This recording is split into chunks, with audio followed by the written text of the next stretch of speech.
पत्रकार महानुभावहरू राष्ट्रिय युवा सेक्रेटरी शाखा प्रतिष्ठान मधुपुर टिभी वक्तव्यको आमन्त्रणमा आजको पत्रकार सम्मेलनमा पाल्नुभएका सम्पूर्ण पत्रकार महानुभावहरूलाई हार्दिक स्वागत गर्न चाहन्छौँ। साथै आउँदो नेपाल सम्बन्ध 2046को अवसरमा सुस्वास्थ्य दीर्घायु प्रगतिको मङ्गलमय शुभकामना व्यक्त गर्न चाहन्छौँ। राष्ट्रिय विरोधी सङ्गठन शाखाले आजभन्दा 1145 वर्ष अगाडि नेपाली जनताको विमोचन गरी स्थापना गरेको नेपाल सम्बन्धको नयाँ वर्ष 1146 यही आउँदो नेपाल सम्बन्ध 1146 असार पारु 2082 साल कार्तिक 5 गते बुधबारको दिनदेखि सुरु हुनुभएको छ। सङ्गठन शाखाले नेपाली जनताको विमोचन गरी आम मानिसलाई सामाजिक न्याय समानता र स्वतन्त्रताको बाँच्न पाउने सन्देश दिएर सुरु गरेको नेपाल सम्बन्धलाई प्रचार प्रसार सम्वर्धन प्रवर्धन तथा प्रयोगलाई व्यापक बनाई राष्ट्रियताको भावना जगाउने कार्यमा प्रतिष्ठानले आफ्नो गतिविधिलाई अगाडि बढाइरहेको छ। साथै शाखाको समाज सुधारको योगदान, रासोको उन्मूलन, गरिबी निवारण लगायत सन्देश बोकेर जनतालाई विमोचन गरेको अनुभव छ। सम्बन्धलाई राष्ट्रिय मान्यता दिलाउनु साङ्गीतिक रूपमा सुरु भएको आन्दोलन आज 46 वर्ष पुगेको छ। साथै 2046 सालको जनआन्दोलन 2042-63 दोस्रो जनआन्दोलनपछि यस नेपाल सम्बन्धको आन्दोलनले क्रमिक रूपमा उपलब्धिहरू हासिल गर्दै आएको छ।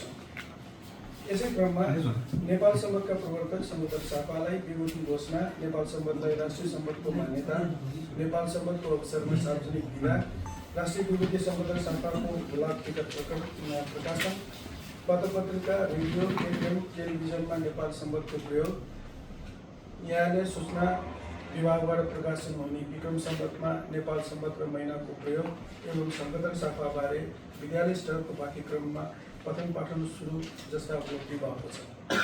नेपाल सम्बन्धलाई व्यावहारिक रूपमा प्रयोग गर्न स्पारोलजिक्स इन्टरनेसनलको सहयोगमा प्रतिष्ठानले नेपाल सम्बन्ध एवं एप्स निर्माण गरी नेपाल सम्बन्धको प्रयोगलाई सहज र सरल बनाई सार्वजनिक गरिसकेको छ, जुन नेपाल सम्बन्ध एपले राष्ट्रिय मात्र होइन विदेशमा बस्नुहुने आम नेपाली जनतालाई नेपाल सम्बन्धको टिकिमिकी हेर्न सहज बनाइदिएको छ।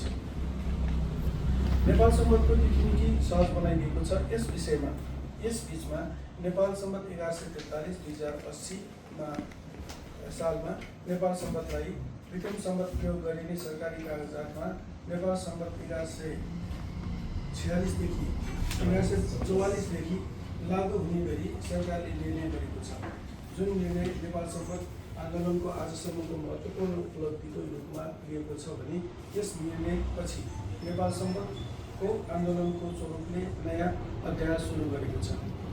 नेपाल सम्बन्ध सरकारी निकायमा प्रयोगको कुरा गर्दा प्रतिष्ठानले गरेको संक्षिप्त अध्ययनले राष्ट्रपति कार्यालय, प्रधानमन्त्रीको कार्यालय, गृह मन्त्रालय तथा नेपाल प्रहरीले व्यापक रूपमा प्रयोग गरेको पाउँछौँ। मन्त्रालय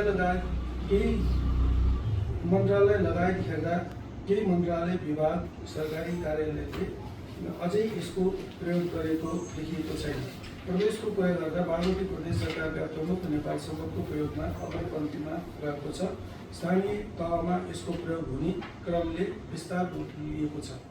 हामीले नेपाल सम्बन्धको प्रयोग सँगसँगै प्रदेश र स्थानीय तहमा अझ प्रभावकारी ढङ्गबाट प्रयोग ल्याउने विश्वास लिएका छौँ। यसै सन्दर्भमा यस नेपाल सम्बन्ध 1146को अवसरमा नेपाली नोटमा नेपाल सम्बन्धको प्रयोगलाई जोरदार रूपमा उठाएका छौँ। साथै सङ्गठनको नाममा राष्ट्रिय पुरस्कारको स्थापना, विदेशमा रहेको नेपाली राजदूतावासमा नेपाल सम्बन्धको दिनलाई नेपाल डेको रूपमा मनाउन सरकारलाई ध्यानाकर्षण गराएका छौँ।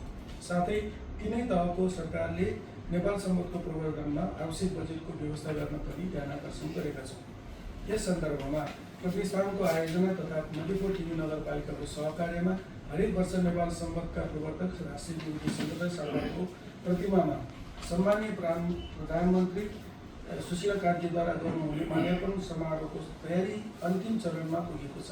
साथै यस समारोहमा नेपाल सम्बन्धको लामो समयदेखि खोज अनुसन्धान गरी नेपाल सम्बन्धको सांस्कृतिक महत्त्वलाई जनमानसमा उजागर गर्नु हुने संस्कृतिविद छत्रबहादुर कायस्थ र नेपाल बाहिर रहेर नेपाल सम्बन्धको प्रचार प्रसार गर्ने नेपाल भाषाकोश अमेरिकालाई सम्मान गर्ने कार्यक्रम रहेको पनि जानकारी गराउन चाहन्छु। समारोहमा आतिथ्यता ग्रहण गर्न जिल्ला सम्पूर्ण राजनीतिक दल, बागमती प्रदेशका प्रदेश सभा सदस्य, बुद्धिजीवीहरू, सङ्घ संस्थाहरूलाई निमन्त्रणा पत्र पठाउने कार्य भइरहेको छ भने सोही कार्यक्रममा उपस्थित हुनुभई माल्यार्पणमा सहभागिता जनाउन आजको यस पत्रकार सम्मेलन मार्फत पनि हार्दिक आमन्त्रण गर्दछौँ। धन्यवाद।